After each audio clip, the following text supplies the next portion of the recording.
Hello viewers, in this video, I will resolve this error. This site can't be reached. If you are connected to the internet, but still you are facing this error. How to fix this issue? Let's start.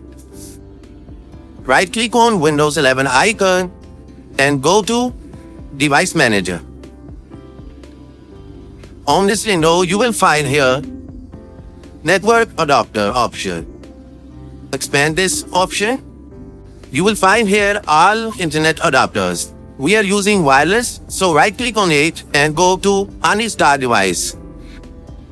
Uninstall this driver. If you are using Ethernet, then click on Ethernet. Perform same process.